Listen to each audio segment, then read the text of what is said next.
which is a big deal. I think people don't realize, um, there is definitely a need among seniors, not only in terms of the accessibility of food and the cost of food these days, which has gone up tremendously, but the availability and delivery of them. And it's been a, a major issue too with the pandemic, because a lot of these programs have been temporarily suspended. So talk to me, Ron, about how you folks have dealt with the pandemic, because a lot of the programs we had originally face to face, and how have you adapted and made changes in the programs? I'm happy to talk about that, Ron. And I want to start out by telling you how proud I am of the heroic efforts on the part of our aging network in getting services to folks during this pandemic. It was, as I said, nothing short of heroic. They really did have done an amazing job. And you mentioned meals. Hmm. Of course, our congregate meal sites all had to shut down during the initial stages of the pandemic, and many of them are still not, fully functioning in their Right. former iterations. And we needed to get meals to people. There were people who were socially isolating, who perhaps in another time might have gone to a restaurant or to a congregate meal site. And we needed to get food to these people. They needed to get nutrition. And so our program shifted and greatly increased the number of home delivered meals that were served. And I just want to give you some statistics because Hmm. I think it's really incredible. So in 2019, our network served just under about 150 million home delivered meals. In 2021, that number had increased to 226 million home Wow. delivered meals. And in terms of people served, in 2019, we served approximately 880,000 people in the home delivered meal program. That had increased to about 1.5 million people in 2021. And our network was able to accomplish this. Wow. And I'd love to tell you, like, there was this really interesting um, innovation that many of them came up with that I think you'll Sure. find very interesting. So, of course, during the initial stages of the pandemic, restaurants were shutting down, or they were just doing takeout meals. They were really struggling and Right. really needed revenue.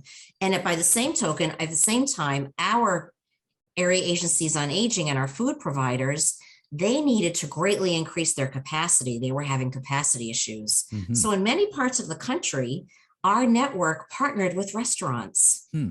and the restaurants provided catering services for our programs. And that's how many of our programs were able to meet this need. So that's an example that shows a really great innovation that helped our program and also helped the restaurant industry. So I was really proud of that. I thought that was a great innovation on Yeah. the part of our programs. Yeah. It seems to me that some of these can be adapted in the future. I mean, I know that as rough as it has been with the pandemic, certainly you cannot minimize the loss of life.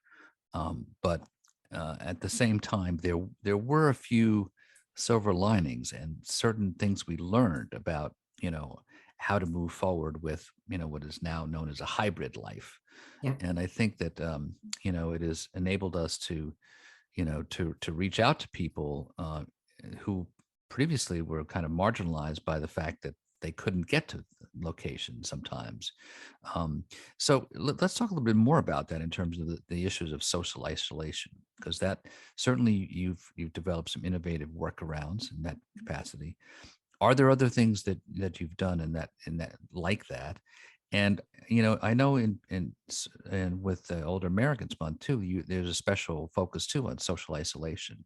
Talk about how you're dealing with that for both people in the disabilities community as well as the older Americans community. Right. Well, for innovations that have been developed as part of the pandemic, other things that were something related, I would say, to the meals program is we developed this grab and go meal concept. Oh, So nice. people could go to the site where they normally would get a congregate meal and take that meal home with them. So that was an innovation that I think is probably going to continue in some shape or form Right.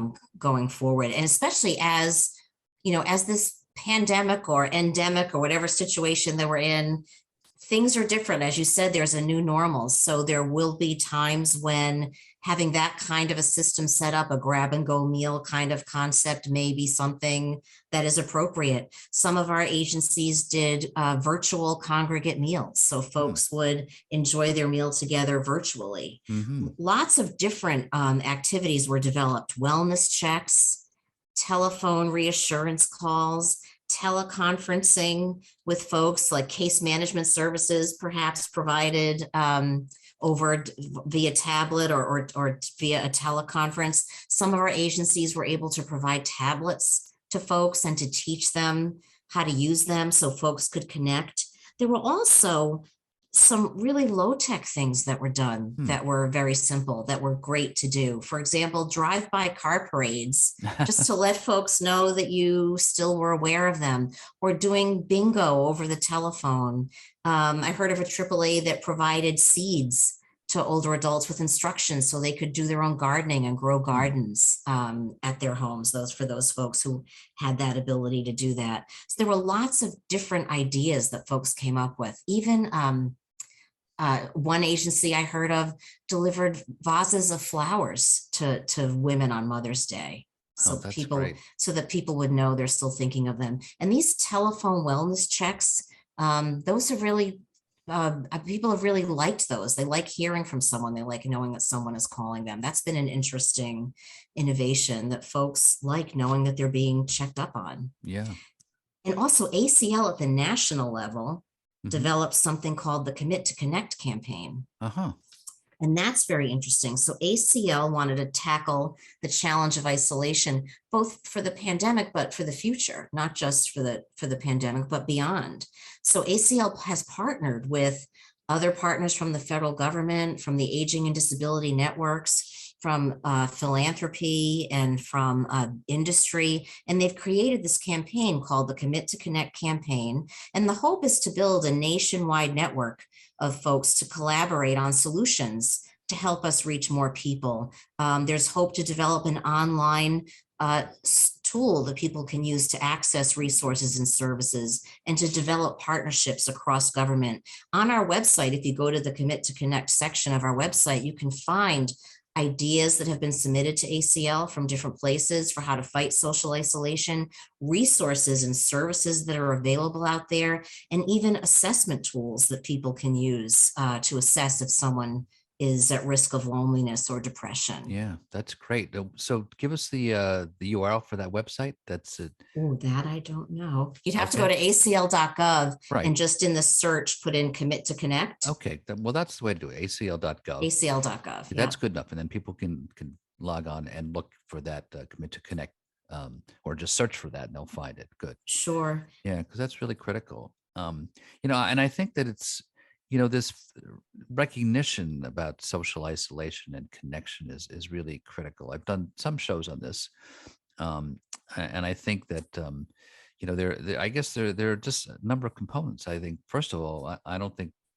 again, I think the pandemic, for better or worse, helped us focus on social isolation and also issues of mental health that were always there, but really were highlighted and basically spotlighted by the pandemic and Yep. the importance of social connection. I mean, I think that one of the um, perhaps not much thought about aspects of there's also been a huge surge in financial fraud and scams, right? And some of that I think is unfortunately attributed to the fact that when people, especially seniors who are lonely, get calls from people, it's like someone is calling them, and unfortunately it's someone who was involved in a scam. But I think that's they're receptive to those kinds of calls, whereas if you had other ways of social connection, that's an important component to kind of at least have a check on that kind of activity. That's an interesting point, that if people, weren't so desperate for a connection, maybe they wouldn't be so susceptible to fraud. And you're right, there does seem to be a lot of that going on, in particular with scammers committing fraud regarding Medicare, trying to get your Medicare information. Exactly. Yeah. I heard this morning of some scam where people are being called and are being told that their Medicare cards, because of the pandemic, are going to be replaced with plastic Yeah. Medicare cards. And so the scammers are trying to get their information Yeah. that way. So that is an issue. And I do want to mention, Ron, Yeah. I want to mention, so the Older Americans Act is sensitive to these issues and the concerns about social isolation. I just want to mention in the 2020 reauthorization of the Older Americans Act, Hmm. screening for suicide risk and screening for the negative health effects associated with social isolation. That's a hard phrase to pronounce. Right. Were added to the definition of disease prevention and health promotion services that can be provided under the Older Americans Act. And in addition, mental and behavioral health screenings, as well as screenings for the negative health effects associated with social isolation, are permitted uses of Title IIIB funds under the Older Americans Act. So there has been an attempt to, update the Older Americans Act to address these issues as well. And Right. I don't know if you want to talk about Older Americans Month, because you mentioned Yes, that. I will. Just before we move on Yeah, to that, I just wanted to mention, yeah. So who makes use of these funds? Is it again programs at the local level, the local agencies? right. So these would be AAAs, the area agencies on aging, making the decisions about the services they're going to provide at the local level. Right, right. Yeah, I think those are really critical too, because I think once again, there are lots of studies that are beginning to show the relationship between social isolation and lifespan, longevity. Yeah. We don't know the exact components leading to what, but we know that those who are in social isolation don't live as long. So I mean, I think that it's a real phenomenon that we're starting to quantify the importance of it. As you pointed out, the social determinants of health. Yeah. What sorts of things contribute to our overall health, not just our medical well-being. Um, Right. And did you know today is Older Adult Mental Health Awareness Day? no, I did not. So that Okay. was started in 2018. Okay. And ACL partners with the Substance Abuse and Mental Health Services Administration to present the Older Adult Mental Health Awareness Day Symposium. It actually is happening right now. Right. I think Right. it's finishing up Yeah, today. yeah, and I think too one of the things that's become clear too is for a lot of reasons where we're starting to connect the mental health issues of both older people and younger people, that many of these stressors are on, especially folks in their teens and 20s.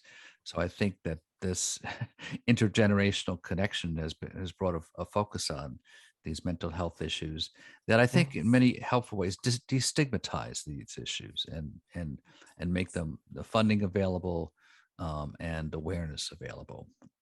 So now, as you just mentioned, let's transition to looking at the Older Americans Month and some of the activities and opportunities people have to participate.